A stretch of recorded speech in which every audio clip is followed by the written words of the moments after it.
उमज्ञानतिमिरान्धस्य ज्ञानाञ्जनशलाकया चक्षुरुन्मिलितं येन तस्मै श्रीगुरुवे नमः। श्रीचैतन्यमनोभीष्टं स्थापितं येन भूतले स्वयं रूपः कदा मह्यं ददाति स्वपदान्तिकम्। जय श्री कृष्ण चैतन्य प्रभु नित्यानंद श्री अद्वैत गदाधर श्रीवासदि गौर भक्त वृंद। हरे Krishna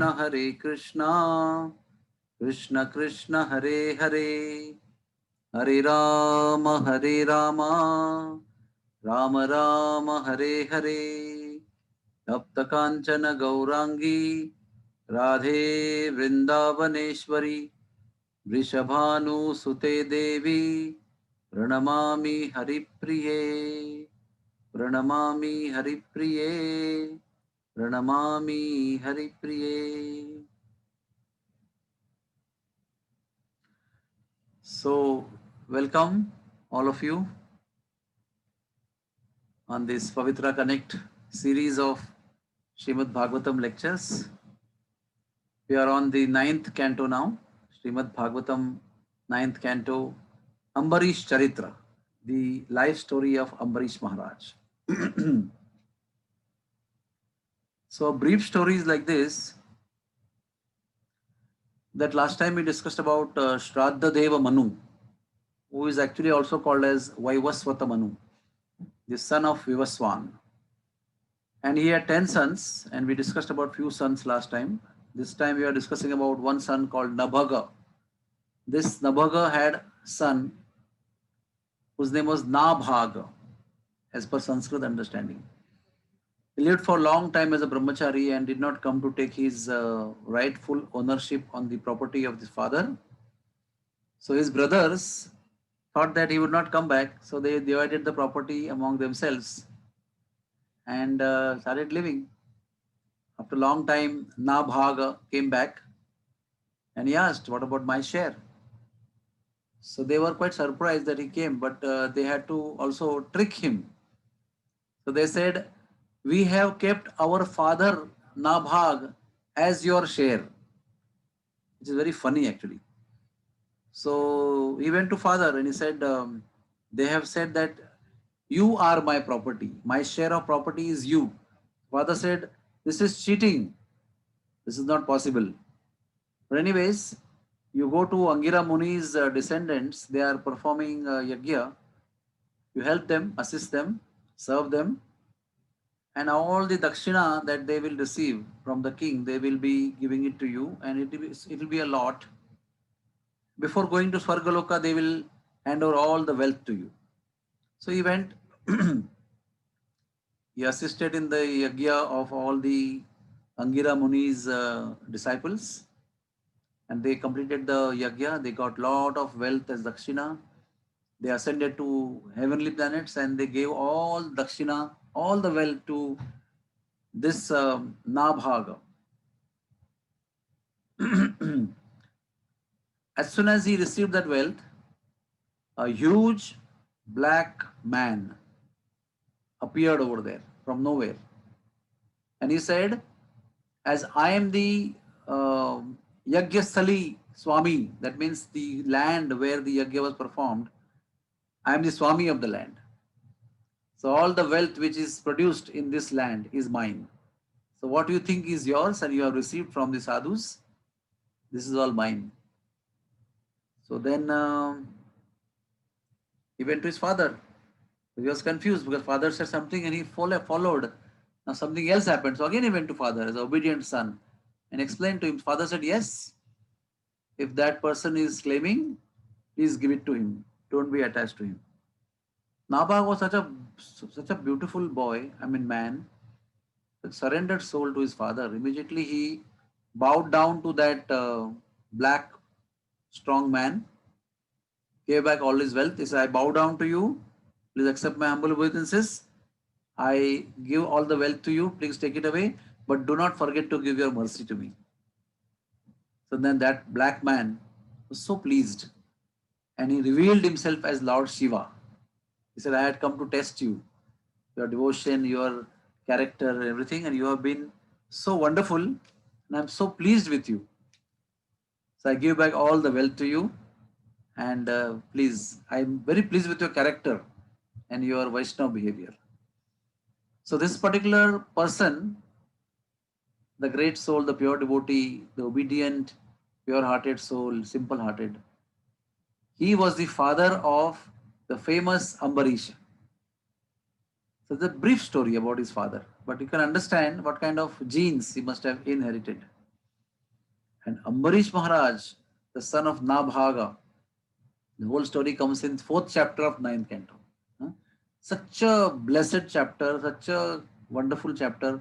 I was only having my hair standing at the end while reading this in detail by the mercy of Pavitra Connect. I have read this before, but study was very ecstatic. And I hope that you also get that ecstasy while hearing the beautiful Charitra, life story of Ambarish Maharaj. Now, there is a famous verse which is quoted by all kinds of sadhus unlimited times. Huh? It's a long three shlokas in line about Ambarish Maharaj. Savai mana pad Krishna padara vindayo, Savai mana Krishna padara vindayor, Vacham Sivaikuntha gunanu varnane, Karau harer mandir marjanadishu, Shrutim chakara achyutat kathodaye. And there are two more verses. Savai mana Krishna padara yendayo. So most important, the first line of this verse is a actual description of the character of Ambarish Maharaj. His mind is Savai Mana Krishna Padaravindayo, the lotus feet of Krishna. His mind is always dwelling over there. That is the goal of life. Man mana bhava mad bhakto madhyaji mam namaskuru, as Sri Krishna says in Bhagavad Gita. As the essential instruction of Bhagavad Gita, man mana bhava, always think of me, worship me, bow down to me, offer everything unto me, then you will attain me. So, the master of senses, mind, is always engaged in meditating on the Krishna Charana Kamala by Ambarish Maharaj. What is his vacha? Vachamsi Vaikuntha Gunanu Varnane. He is constantly glorifying the Lord by his vacha, by his words.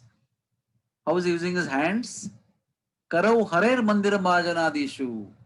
His marjan, that is cleaning the temple, although he is a king, he has a lot of servants, but he was engaged personally in cleaning the temple. Eyes, Hari Vigraha Darshan and Haridham Darshan. He was always observing the beautiful Vigraha of the Lord, which he was serving. And always he was visiting the holy places and taking darshan there, like Vrindavan. He was also performing Govardhan Parikrama. Very amazing thing. Sparsha, what he was using his touch in. He was using the touch in embracing the devotees of the Lord. He was not embracing the Lord's Vigraha because he was so humble that he felt he was not qualified. His body of the material world was not fit to embrace the Lord. But because he was in the material world with other people, so he would always embrace the divine bodies of the devotees of the Lord. Like our spiritual master, huh? Constantly embracing devotees. Then his nose, he is engaging his nose in smelling the beautiful tulsi of the lotus feet of Krishna. Now, the interesting thing I came to know maybe a couple of months ago in Corona times, that this tulsi at the lotus feet of Krishna, the fragrance of which actually melted the hearts of four Kumaras. And from Brahmavadis, they became devotees of the Lord. From Tapasvis, from Siddhas, they became devotees. They became, the heart melted actually. So what is this Tulsi smell? What is so powerful about Tulsi smell? Because Tulsi smell is a fragrance of Radharani's body. That is why Krishna also loves the fragrance of Tulsi. And Amrish Maharaj here is engaging his nose in smelling the beautiful, fragrant Tulsi from the lotus feet of Krishna. And his jiva, his tongue, is engaged in tasting the Krishna prasadam, the nectar from the lotus lips of Krishna. That is what is mixed with the bhoga when Krishna honors the bhoga naivedyam. It gets comes back with the mixture of the adharamrita, the nectar from the lotus lips of Krishna. He was engaging his tongue in always relishing the nectar of the lotus lips of Krishna in the form of Krishna prasadam. His legs he was using for walking towards temple. He had chariots, but he would walk to the temple. He would walk to the holy places. He would do perform parikrama of Govardhan and Vrindavan Dham. His head, very important. He said always he's used his head to bow down to the Vaishnavas and to the deity of the Lord. And one of the faculty of the mind is desires. He engaged his desires always in serving the Lord. He became fully attached to the Lord, and because of his perfect engagement of his senses under the control of mind in the service of the Lord, he became totally detached from sense gratification. We are all wondering, many times I hear questions asked to Guru Maharaj in lecture, how to give up sense gratification? How to control senses? The only easiest and sublime way of controlling the senses is to engage the senses in serving the senses of the Lord. Rishikesha, Rishikesha Sevanam Uchyate. There is no other tapasya. The only engagement of our senses in the service of senses of the Lord to please Him is the best method of controlling our senses. So he lost all the attachment to sense gratification by his attachment to the Lord, by engaging all his mind, all his senses in service to the Lord. Then he offered the fruits of all his duties to the Lord, who is the Bhokta. Bhokta Ram Yagyatapasam Kar Sarvaloka Maheshwaram. He was fully absorbed in bhakti. At the same time, he was doing his duties to as a king. And the fruits of his duty as a king, he was offering to the Lord again. So nothing he was keeping for himself. Now see the most wonderful thing happening here. He was so absorbed in the Lord. Now I must tell you something that this mind is such that actually the mind does not derive any taste from engagement in sense gratification. If you like jalebi, you eat jalebi. After some time, what happens? The same jalebi makes you vomit if you eat more than your capacity. Huh? You enjoy anything, after some time it's become boring. That means mind actually cannot derive the real happiness that mind wants from sense gratification. But the same mind's object of the mind is actually the Lord and the Lord's service. So when the mind engages himself in the service of the Lord, then the mind does not give up that service of the Lord and becomes attached over there. Otherwise, mind keeps jumping from one object to another. So it is said, जब भगवान में मन लग जाता है तो वहां से वो कभी हटता नहीं है. जब विषयों में लगता है तो कुछ काल के बाद वहां से हट जाता है. तात्पर्य उसका ये है कि मन केवल भगवान में ही लगता है और भगवान पे लगने पर वो मन लौट के नहीं आता है. That means the real object of the mind is Krishna, the supreme Lord.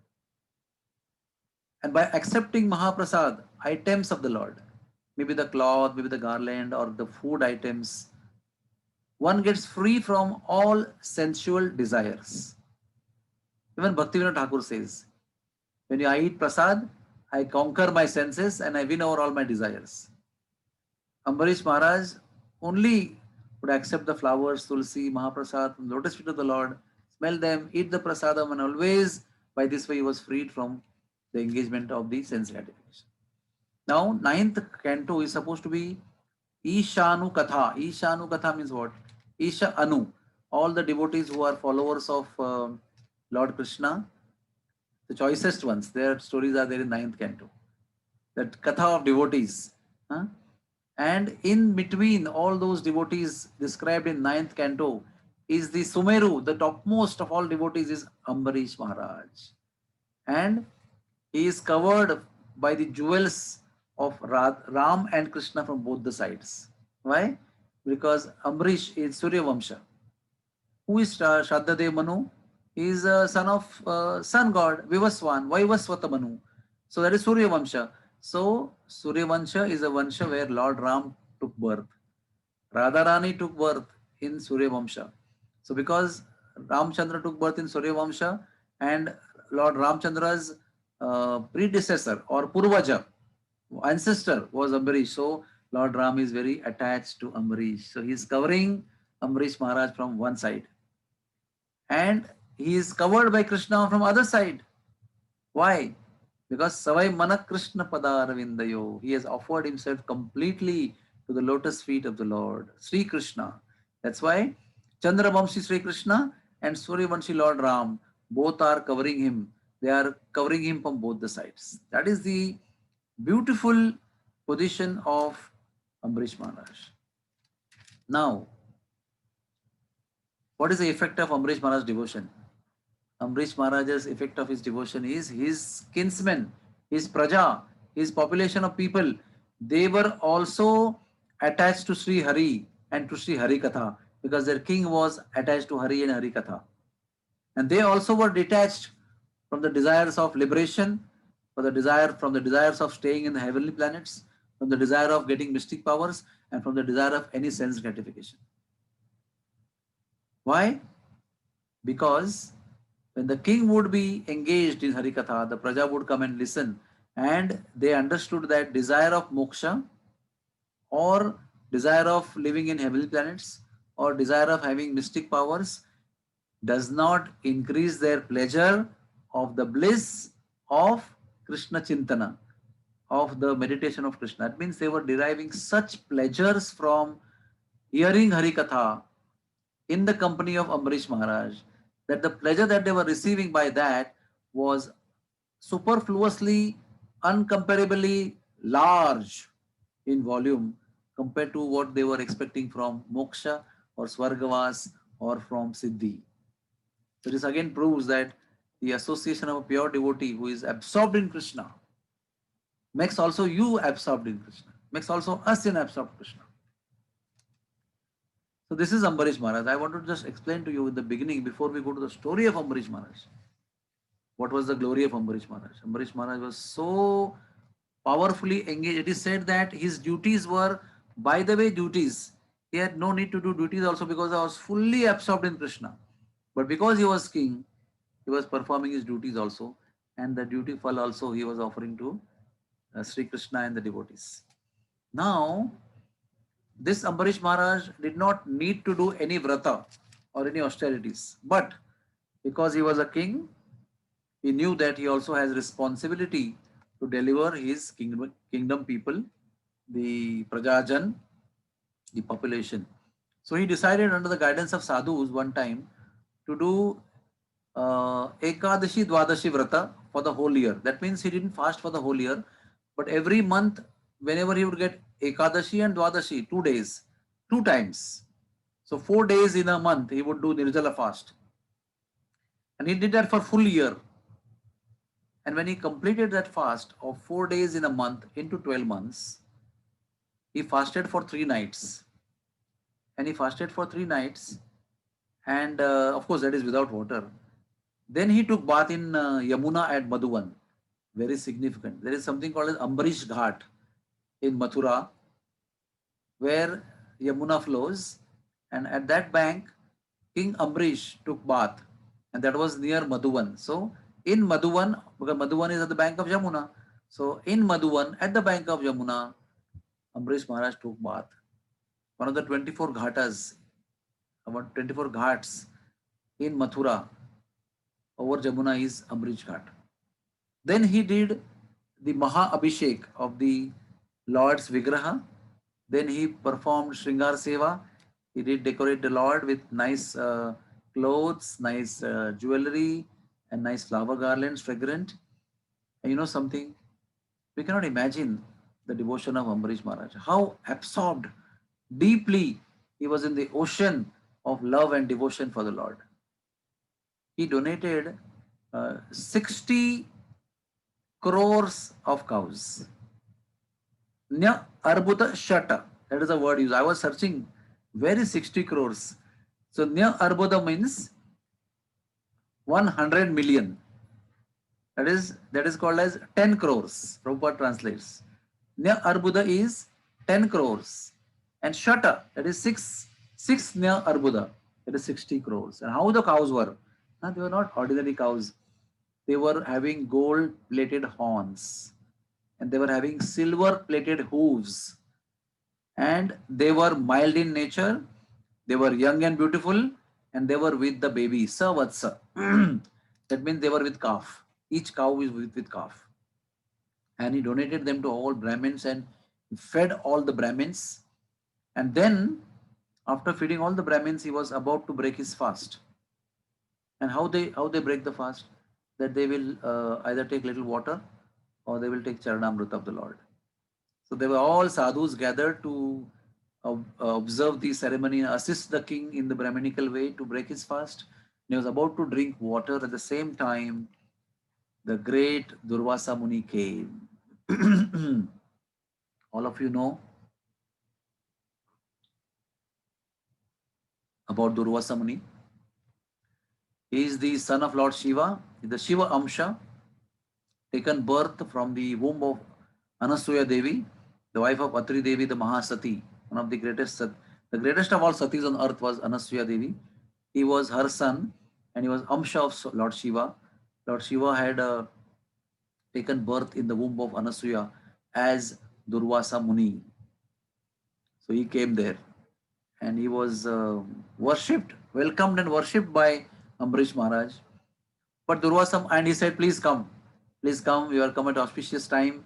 You come for lunch, please. Come and have prasad. But he said, I have not taken bath. I'm very pleased with your satkar, your welcoming. I will go to the river, take bath, do my Madhyana Sandhya, and I will come back. He went, took bath in river. He did his Gayatri and he sat for Dhyan. Prabhupada says he sat for meditating on the impersonal Brahman. But he was so much in trance that it was afternoon time and he had to do afternoon Gayatri also there. He was very late.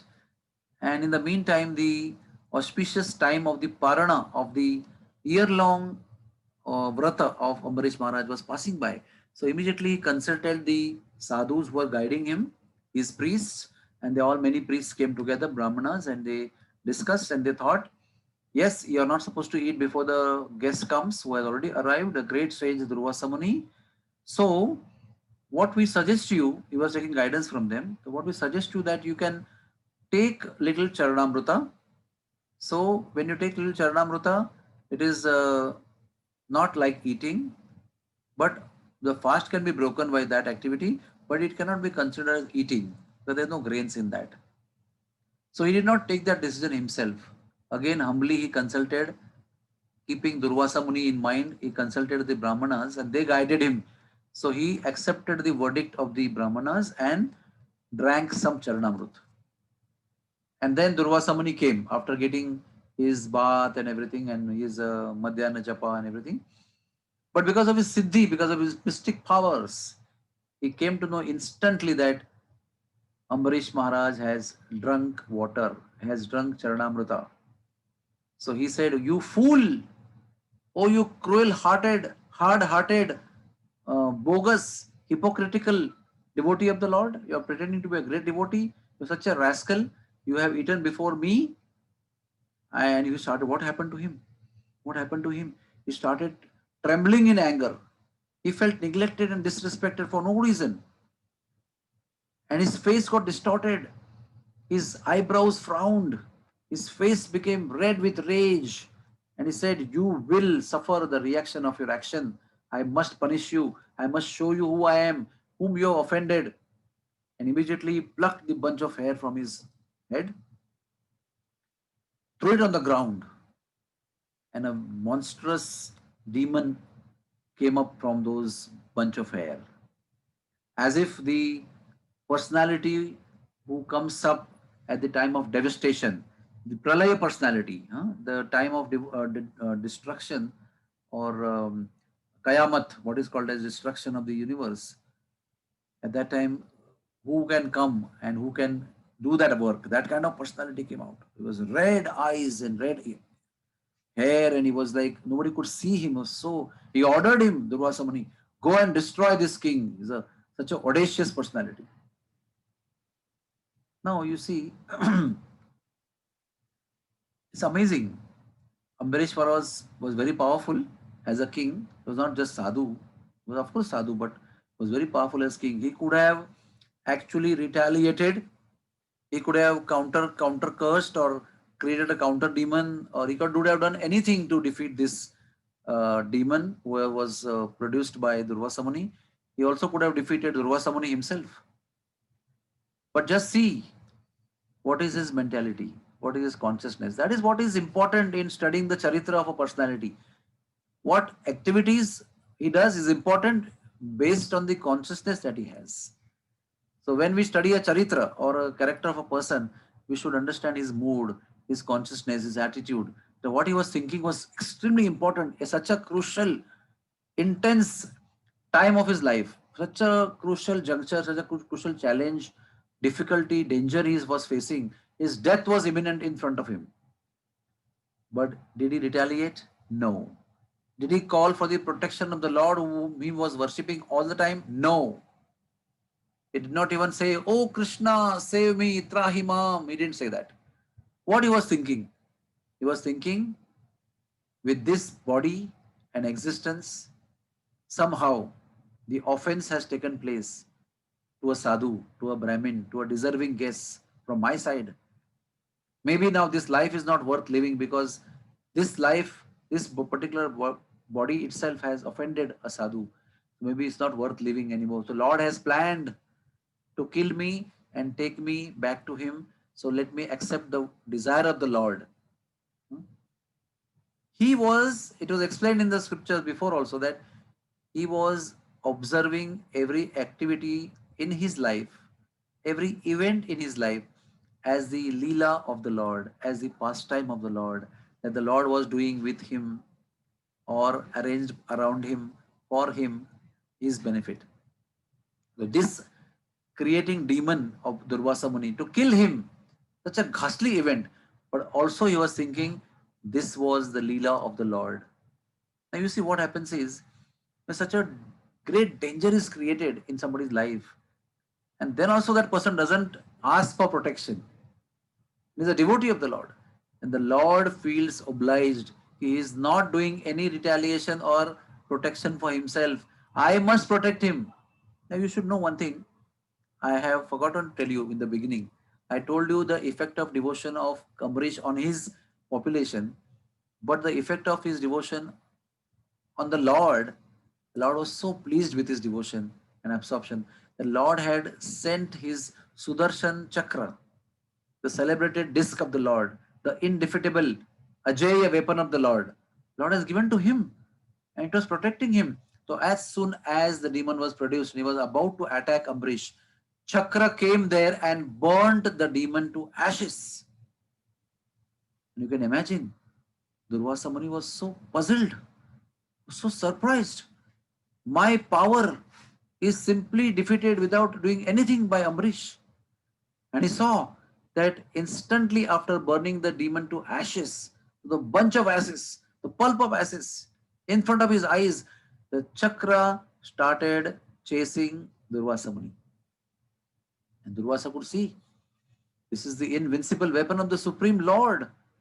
Nobody ever has defeated this weapon. And this is now coming behind me. And it already started burning the back of Durvasa Muni, started running everywhere. And Sudarshan Chakra was chasing him everywhere. It is said that he went to Sumeru mountain, he went in the caves, he went in the oceans, he went in the rivers, he went in the ponds, he went to every single village and forest of the whole universe. Then he couldn't find solace. The chakra was following and burning his back. So he flew in the sky and he went to heavenly planets, tried to take shelter of everybody. They all were running away with the invincible weapon, burning his back and chasing him. He was so scared. He was running, using all his mystic powers. He was running like anything. And he flew in the sky. Then he went to Brahma Loka and he bowed down to Brahma. And he was pleading, Brahma, please save me. Oh my Lord, please save me. And Brahma said, he described the whole thing. He said, myself and the Kumaras and Narad Muni and so many demigods and my son Lord Shiva, everybody bows down to him. He is a controller. He is Govindam, Adi Purusham Tamaham Bhajami. We are no one. If his weapon is chasing you, We cannot do anything. This is invincible weapon. Please forgive us. Then he went running to Kailash. He bowed down to Lord Shiva, who is his, you can say his father or his origin. He said, my dear Lord Shiva, please save me. Lord Shiva said, my father Brahma and all the great, he enlisted the great sages. He said, all those people, they simply bow down and we are all subordinate, subjugated, controlled by the Lord, and this is his weapon. My Trishul and Brahmadanda, Yamadanda, nothing can stand in front of this. So oh dear Durvasa, please forgive us. We can't do anything for you. Then they said, please tell me what to do. He said, go to Lord Vishnu, whose weapon this Sudarshan Chakra is. So this Durvasa was such a great personality. He had the power to go to Vaikuntha also, imagine. So he went to Vaikuntha. He met Lord Vishnu. Again he bowed down to him. My Lord Vishnu, please save me. Now comes the most beautiful aspect of this story of King Amrish. Now this is 9.4.27, which says Gruheshu Dareshu Suteshu Bandhushu Vipottama Syanda Navajada Sutu. Long shloka. What is the meaning? Maharaj Parikshit, Lord is telling, there are 2-3 verses where Lord is telling. Lord is telling that you are talking about saving yourself, but you know who's Ambarish? Ambarish has given up his wives, children, wealth, opulences, and Kshatriya is very attached to horses and elephants and his soldiers and his land and so many things. He has given up everything. Do you know that? He has given up everything for me. And when he has surrendered everything for me, such devotees, how do you think? Ye dara agara putra apta pranan vittam. Do you know? Wife, home, son, relatives, wealth, and even his life he has offered to me. How I can not protect him? How I can give up such devotees who have surrendered their life to me? Then in 68th verse, the Lord makes a very beautiful statement. 63rd verse first we will see.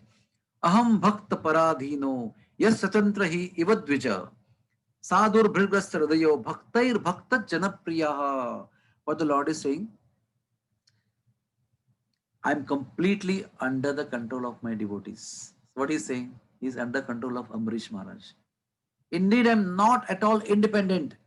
People may call me Abhigya Swarat as by definition, but I am not at all independent because my devotees are completely devoid of any material desires. They control me. I sit only within the core of their hearts. What to speak of my devotee? The Lord is telling Durvasa Muni, what to speak of my devotee? Even those who are devotees of my devotee are also very dear to me. What is the meaning of that? Bhaktair Bhakta Janapriyaha. Then the Lord goes on talking to him. Lord is like completely enamored by his devotees. I cannot read all the verses which are Lord is describing about devotees, but one verse which is the epitome of all this chapter. Sadhavo Hridayam Mayam Sadhunam Hridayam Tvaham Madanyate na jananti naham tebyo managapi. What the Lord is saying? The pure devotees are always within the core of my heart. Sadhavo Hridayam Mayam. And I am always in the heart of my pure devotee. Sadhunam Hridayam to aham. I am seated in the heart of my devotees. And next one is Mad Anyata Tena Jananti. I do not know anybody else but my devotees, and they do not know anybody else but me. This is the beautiful description about Lord, what the Lord feels about his devotees. They do not know anybody but me. I do not know anybody but them. They live in my heart, I live in their heart, and there is nothing else we know about anything else except each other. I don't know anybody but my devotees don't know anybody but me. Such a beautiful, in-depth description about Lord, what he feels about his devotees. Huh? Then one more important thing he said. You know, Durvasa, you had so much power, but you lacked humility and gentleness. All tapasya and knowledge that you have derived, because of your lack of gentleness and humility, it is a dangerous thing for you. And please note, when your power, your mystic power you're using against somebody, especially my devotee, it will bounce back on you. That is the 69th verse. Upayam katavishyami tava vipra shunushvutat. Listen carefully. If you use your power against my devotee, it will only be harmful to you if you have employed it. Thus, it is the subject, not the object, who is harmed. That means you think my object is Ambarish, I should harm him. But you, who are the subject who has created that weapon, will be harmed by the weapon itself because it is misdirected to my devotee. Please note this. Then comes the 70th verse, where the Lord is explaining this to Durvasa. In the 70th verse, the Lord is saying, when my devotee is harmed or planned to be harmed or desired to be harmed by anybody, my chakra becomes simply out of my control. Otherwise, I'm in control of chakra. It's my weapon. But when my devotee gets offended, chakra becomes out of my control and now I cannot do anything. If at all you want to save yourself, because he's pleading, if at all you want to save yourself, go back to the great devotee of mine, Ambarish, whom you have tried to kill and offend, whom you have offended. Go down, bow down to him, and if he desires to forgive you, then only you can be forgiven because I am not in control of the situation. You're the supreme independent person, the supreme controller is now telling the truth of his heart. The external truth is he's a controller, but the internal truth is he doesn't want to be controller in front of his devotee. He loves to be controlled by his devotees. That is the story of Krishna's inner consciousness. He always wants to be controlled, to be subordinate to his devotees. He always wants to get defeated by his devotees. He always wants to serve his devotees. He always wants to become devotee of his devotees. Bhaktair bhakta priyachanaha. So he said, go immediately to Ambarish Maharaj. And Ambarish Maharaj started traveling from Vishnu Loka, Vaikuntha, all the way back to earth. And all this journey from Sumeru Parvata to the heavenly planets, to oceans and to caves and to mountains and to Brahma and to Shiva and to Vishnu and to come back and reach earth back, it took him 1 year. And one wonderful question one time was asked in Bhagavatam class that the chakra was chasing him constantly to burn him to ashes. Why did chakra not burn Durvasa when he was halting at Brahma, Shiva, Vishnu? Why? Because chakra was chasing him all the time, but when he bowed down humbly to any personality, chakra was halting, standing over there. Because he took humble position to Brahma, to Shiva, and to Vishnu. Whenever he was in humble position, he was saved by chakra. When he was running, chakra was chasing him. And again, he came down to earth after 1 full year. Now you can see, Ambarish Maharaj is standing there. Ambarish Maharaj thought, what happened? Everything was so sudden. Demon came, suddenly demon was burnt to ashes, and Chakra started chasing Durvasa. Durvasa ran away, and then he was like wondering, oh, one, two, three, four, five things are happening just at a shot. Then what happened? He was standing because he is such a wonderful host, such a great Grahastha host he was, that he thought that my guest, such a great guest who came, and I have not served him yet. So how can I take him food? How can I take the food? So before he fasted only 4 days in a month. Now he fasted for the whole year, did not even take water. He thought it's an offense to eat before my guest eats. I have to serve my guest. I already broken my fast as per the guidance of the sadhus to for the welfare of my praja, because that vrata he had done to welfare of his population. So that was fulfilled. So now only his hunger was in question. He said, okay, I will control my hunger. He was standing there at the bank of Yamuna for the whole 1 year, when at the second scene, Durvasa was running from pillar to post, from Loka to Loka, from Vaikuntha to earth again. He came down, it was 1 full year, and lo and behold, this great sage, everybody is scared of him. Everybody trembles with the name of Durvasa. They don't dare to do any mistake with him because he will curse immediately. He's known for his curses. So such a sage unbelievably fell down at the feet of Amrish Maharaj. What he did? He said Agrahati. He held his 2 feet so tightly, offered himself completely at the feet of Amrish. Amrish Maharaj was so what do you call ashamed, Vilajjati, the word is used here, Vilajjati, that he couldn't believe that this particular great sage is coming and falling at my head. Huh? Tasya sodyam aviksha padasparsha vilachitaha. He, such a great sage who is worshipable by me, I should worship him, is falling at my feet and holding my 2 feet so tightly was so embarrassing. And then Astavit Tadvaretram. What he was doing? Astavit means offering prayers to him. Kripaya, Pidito Brusham, please save me from this invincible weapon of the Lord. You can imagine how desperate Durvasa was. Now he was pleading Ambarish Maharaj to save him from the wrath of the invincible weapon of Lord Vishnu, Sudarshan Chakra. Now, another wonderful thing happens. I request you at some times you approach ninth canto, the next chapter, fifth chapter, and you read verses from verse number 3 to verse number 10. We don't have time here to describe it, but I must tell you to inspire you. Please read these verses. These are about 8 verses. What are the 8 verses? These are 8 verses are the glorifications and prayers offered by Ambarish Maharaj to Sudarshan Chakra. Such beautiful glorification is there because you will not find glories of Sudarshan Chakra anywhere like this openly. But because of the request of Durvasa, Amrish Maharaj did not say, "Oh Chakra, who is the protector of mine given by Lord Vishnu, please stop.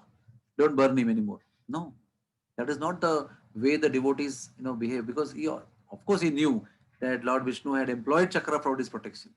But that doesn't mean, okay, now he's my guard, I can order him, come here, go there, do this, do that. He very well knew that although Lord Krishna kindly has employed his chakra to protect me, but he is Sudarshan Chakra, he is the invincible weapon of my Lord, so I must offer my glorifications and prayers to him. So he glorified him in 8 beautiful verses. And at the end of the ninth verse, he spoke. This is 9.5.11. He said, what he said is very important. Huh?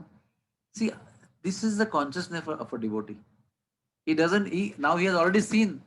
It is said that at that moment of time, looking at the events, he had already come to realization of his own powers. It's not that a pure devotee doesn't know his powers. He knows, but he's not proud of the powers. He doesn't feel the powers are gained by him. He doesn't feel he is the greatest person. Huh? He feels all the powers are of Supreme Lord.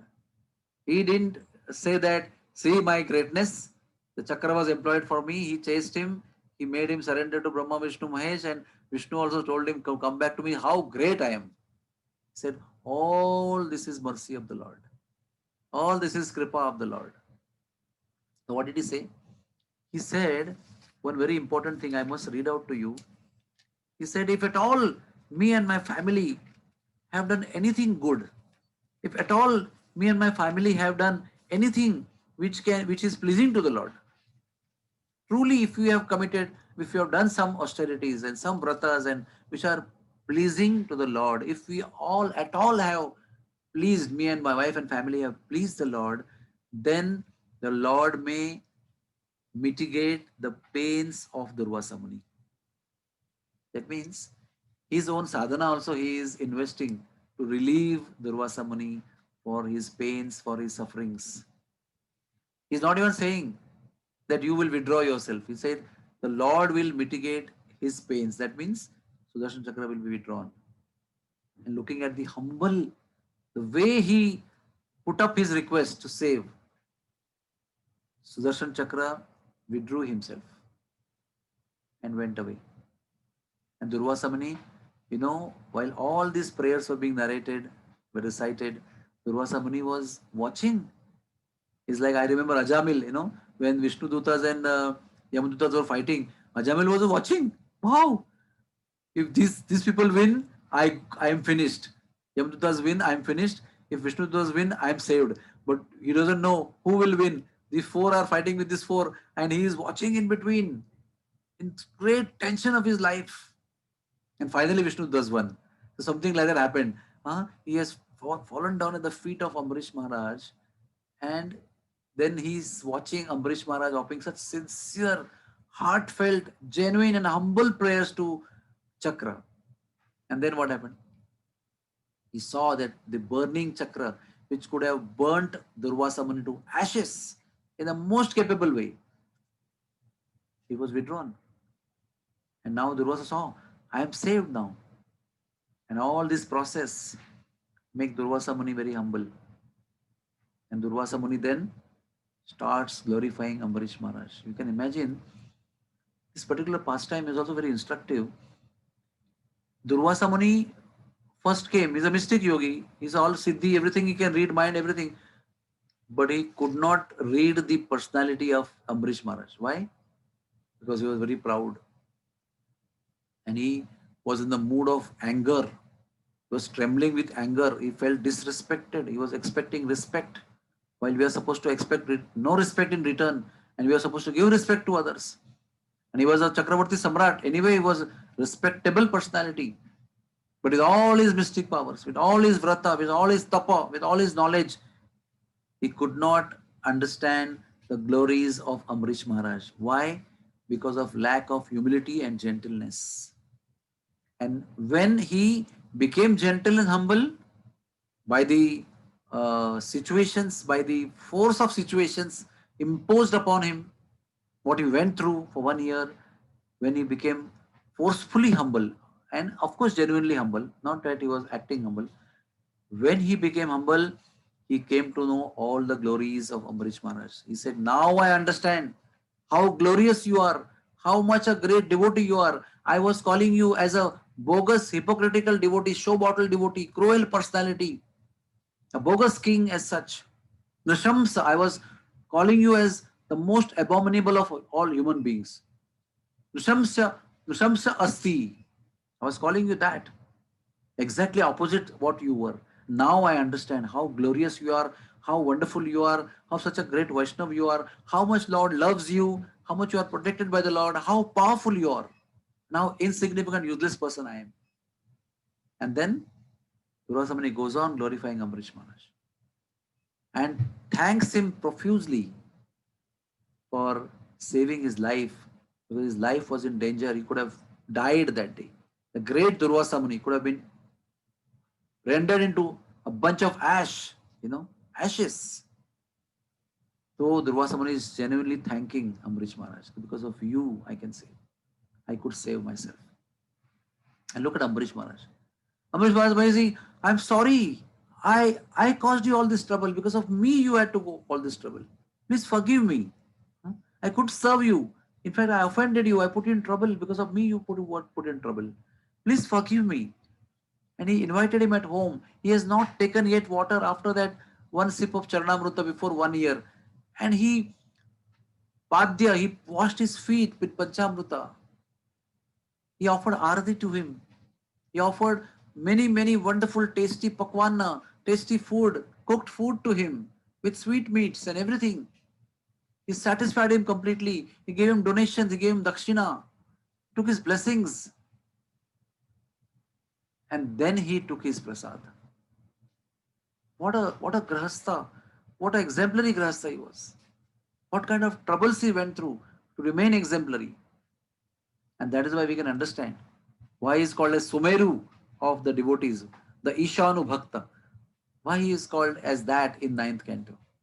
Why he is so much glorified. Why he is covered by Ram and Krishna from both the sides, because of this character.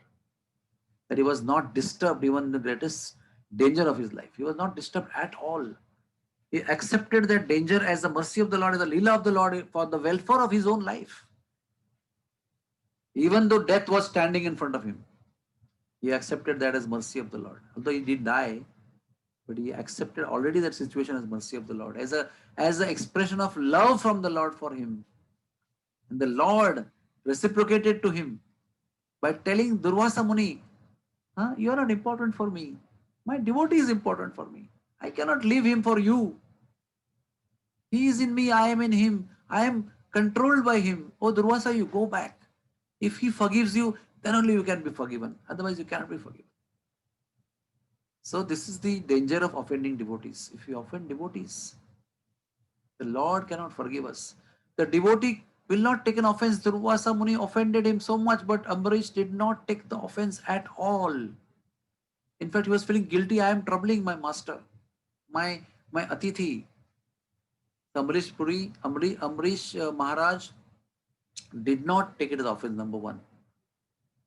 Durvasa Muni took it as offense when he was not offending Durvasa Muni. Exactly opposite.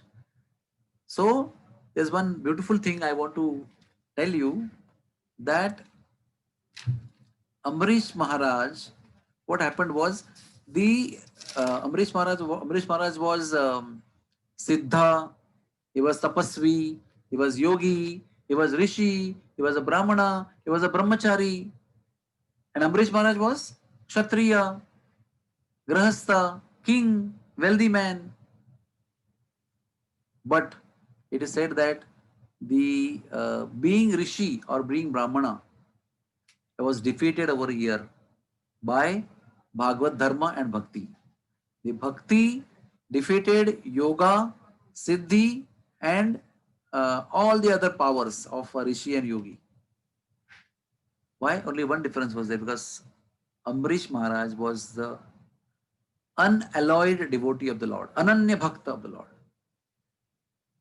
So very beautifully the Vrindavan sages, they describe this, that the Brahmanatva, the Yogitva, the Rishitva, the Tapasya was defeated today by the power of devotion of a devotee of the Lord.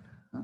Although he was so powerful, but his power was not his army or his prowess or his mantra shakti or his ability to give sharp. He could have given, but his power was bhakti, and he was not utilizing any retaliation. Durvasa Muni. Finally, Durvasa Muni blessed him profusely. And Ambarish Maharaj, very humbly, after having such an insulting behavior from Durvasa Muni also, he was bowing down to him, took his blessings. And then it is said that such a wonderful life of absorption, Savai Mana Krishna Padara Vindayo, that kind of life Ambarish Maharaj lived all throughout his life in such an exemplary way. And he also, along with his own detachment, he made all his kingdom, everybody in kingdom detached. And one fine day, he went back home, back to Godhead, by always remaining absorbed. Now, one who is absorbed, it is said that there is nothing like separate mukti. Huh? That mukti is externally defined as not getting birth again, not getting entangled in the cycle of birth and death again. That is something called as a gross definition of mukti.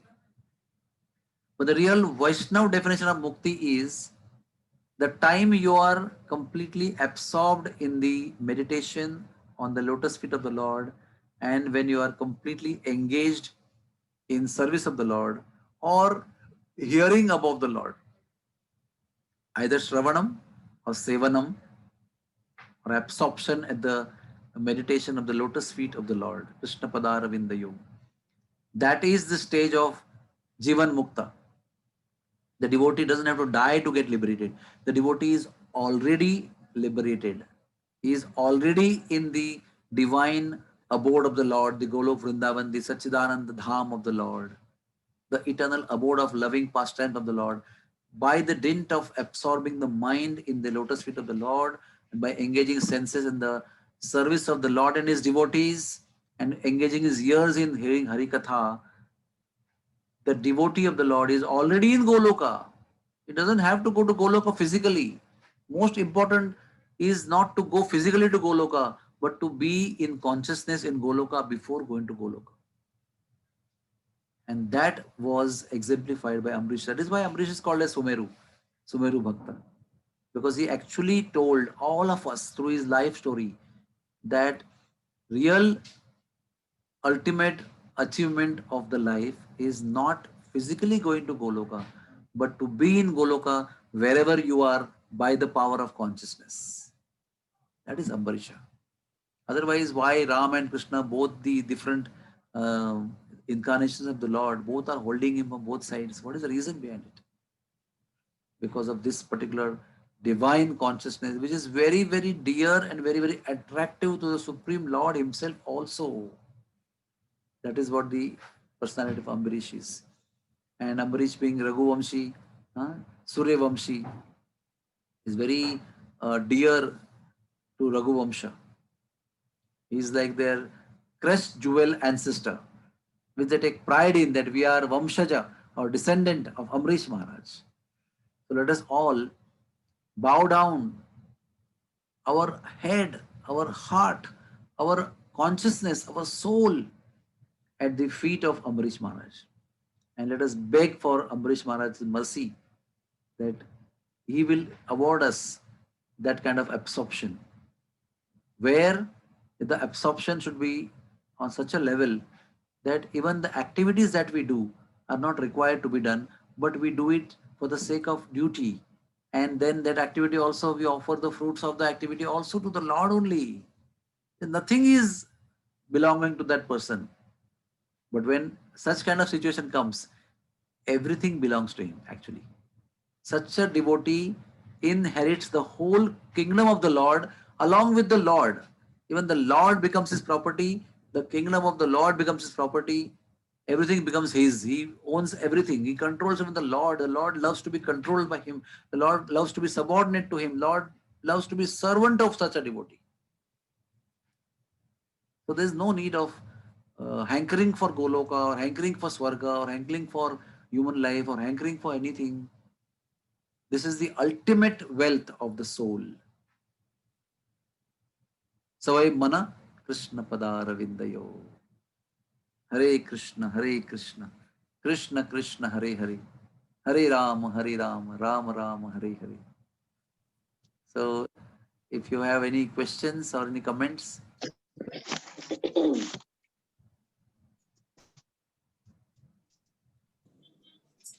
Thank you so much, Prabhuji. This was such a beautiful session, explaining the importance of humility to all of us and gentleness, and the power of bhakti over yoga and siddhi, which you had mentioned, that most of us are trying to get hold of those siddhis and performing yoga, and so it was really an eye opener, at least for me. So really grateful.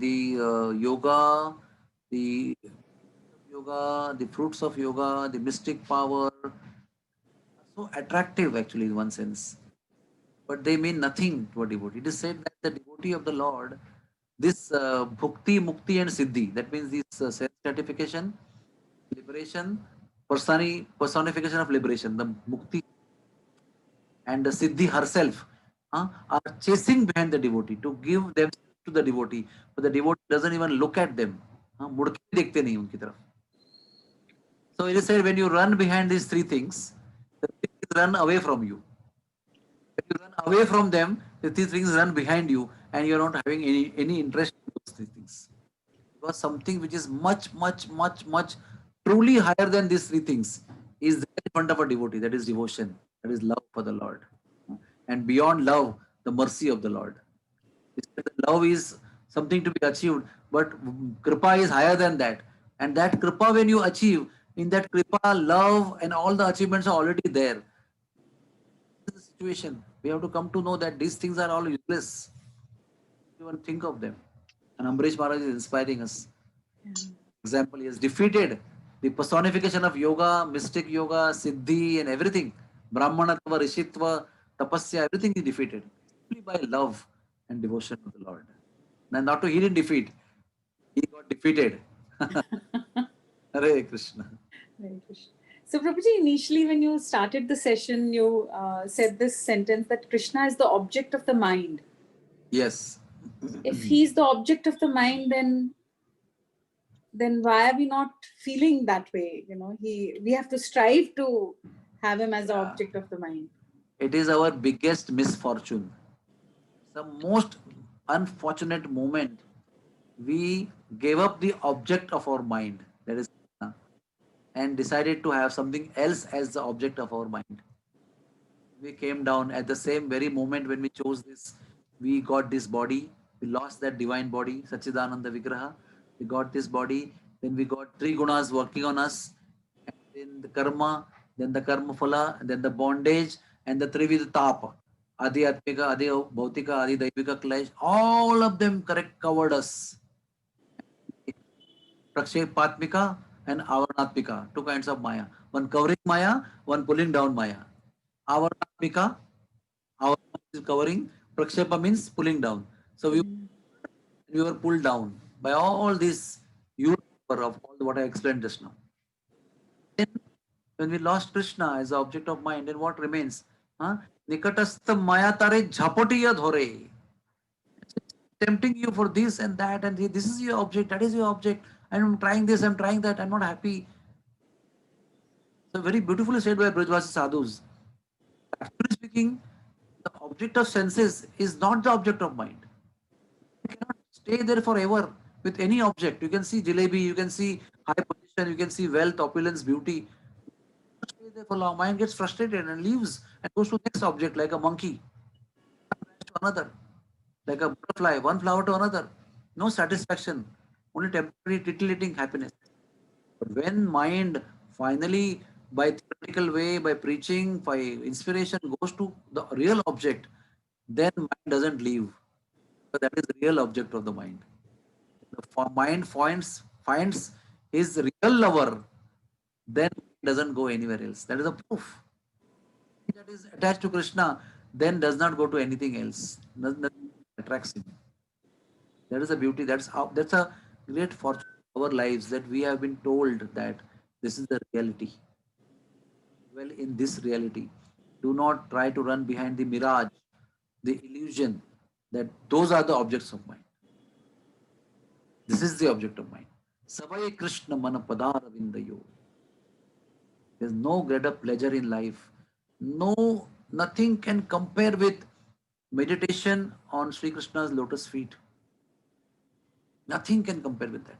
So why the praja, why the population of Amrish Maharaj was not interested in sense gratification or siddhi or mukti or swargavas? Because their happiness of Krishna's chintan, meditation, was not enhanced by these things.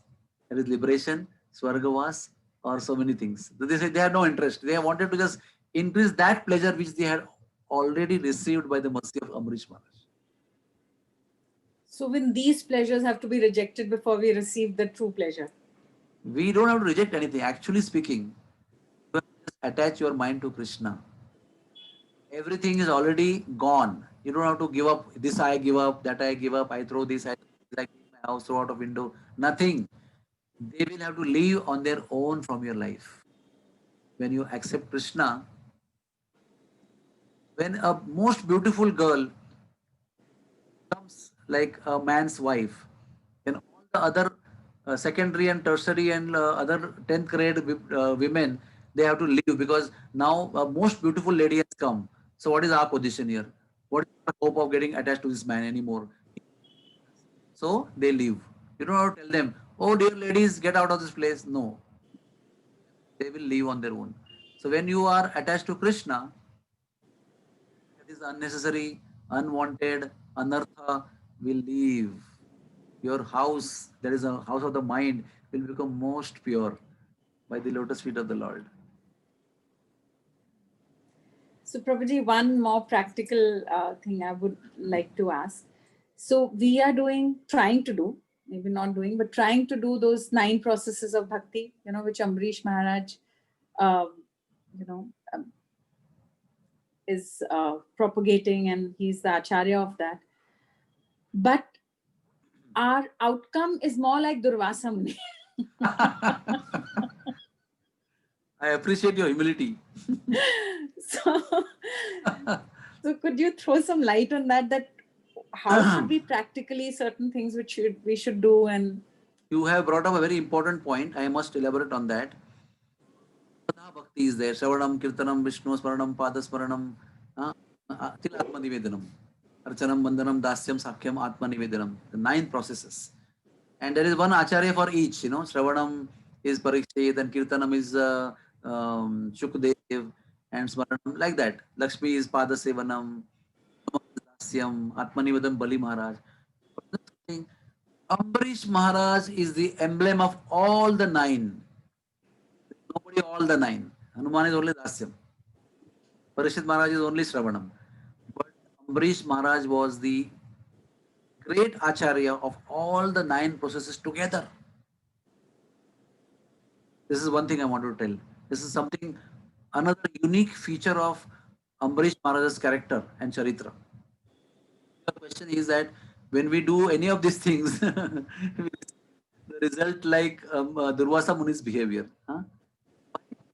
Because our focus is not clear on Krishna. For example, you can relate to me what I'm saying. When we are chanting, our mind is distracted. We are all doing Brahmanda Lila, yawning. The most common lila we do during chanting is Brahmanda Lila.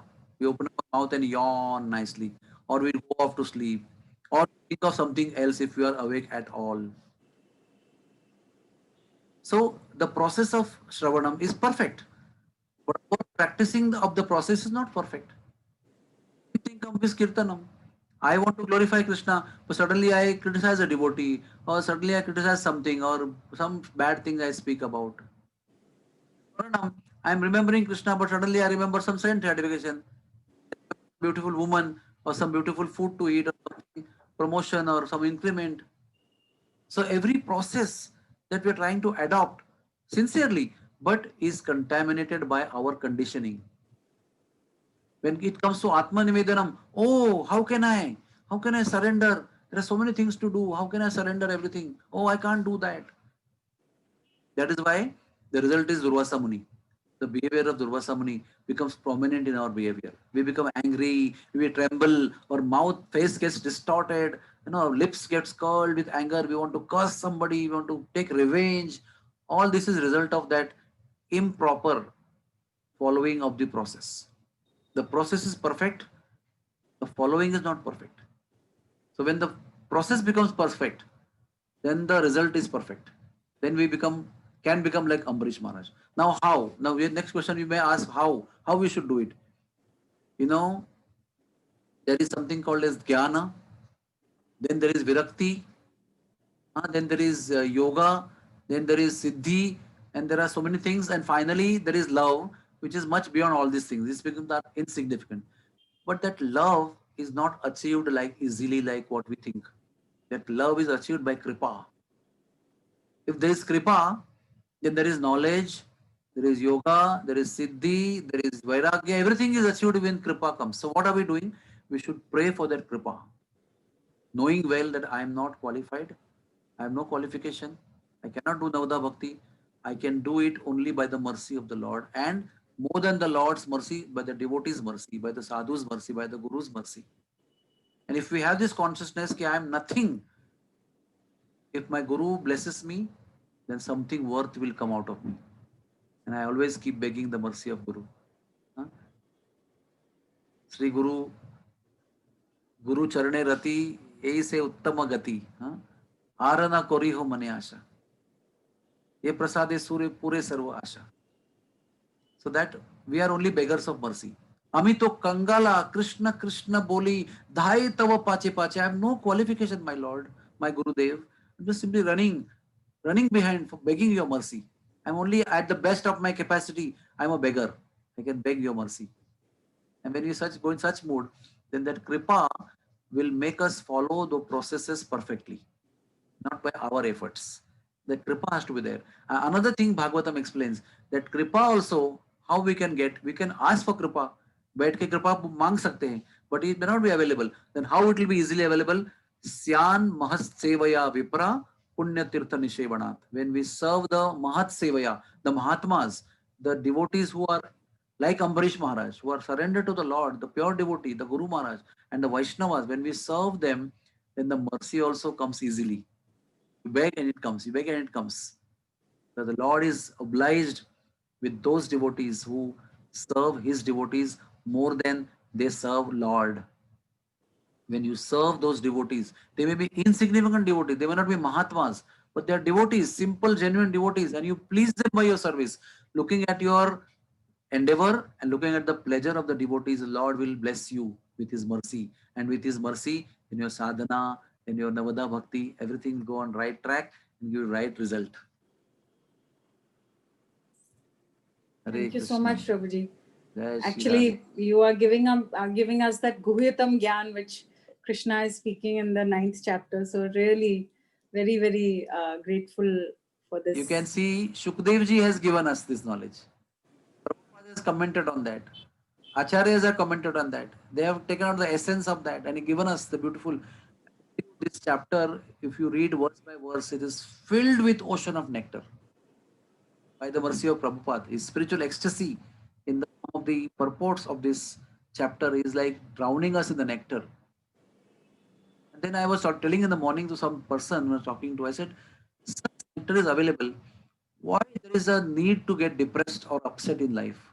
This free joy is available, which you're so hankering for. Why don't we take shelter of this kind of chapters of Srimad Bhagavatam and drown ourselves in ecstasy rather than keeping morose, unhappy, and worried and frustrated? Why? There's no need. Lord has given us the key of the most wonderful nectarian ocean. Not only 9th chapter, all the chapters of Bhagavatam. The 10th canto is coming up. You can imagine the nectar. Nectar also going to be opened very soon. We have no reason to be depressed. Just take shelter at the right time. Whenever you feel a little down, open Bhagavatam and read. Your depression will run away. I guarantee you. Nothing can touch you. Always hold on to the nectar of Srimad Bhagavatam. People are going to counselors, Prabhuji. For I said people are going to counselors to remove depression, and you have given a simple method. Just take out Srimad Bhagavatam, open from anywhere, and it's a fact. All kind of moroseness will go away from our lives. It's a fact. Counselor will tell you to count 10 from behind, 10, 9. Counselor will tell you to do some exercise, jump down, up and down, and take deep breathing. The soul is hankering for something else. When that medicine the soul gets, the elixir of Krishna Katha, Hari Katha, you don't need. It's my lifetime's experience. I was also under depression one time. But Krishna Katha only has taken me out. Guru Krupa only has taken me out. I can tell you from my heart. So once you experience yourself, there is no need to another summon that you have to receive. Once you taste something, you don't have to have proof of that. That is a proof itself. That will uplift you. It will give strength to you at time of difficulty because you have experienced it once. Now you don't have to go to again and again the same thing. You know where to reach at time of difficulties. Thank you so much, Prabhuji. We'll await for the next session eagerly. Anybody else and any question? Other participants? Okay. So any other? In the end, I would like to offer my pranams to all the Vaishnavas who are present and who are not present. Kalpatarubhyascha कृपया पतितानां पावनेभ्यो वैष्णवेभ्यो नमो नमः। श्रीमद् भागवतम की जय। अम्बरीश महाराज की जय। कृष्ण भक्त प्रिय श्री कृष्ण भक्त की जय। जय हो। Thank you so much, Prabhuji. Thank you. Hare Krishna.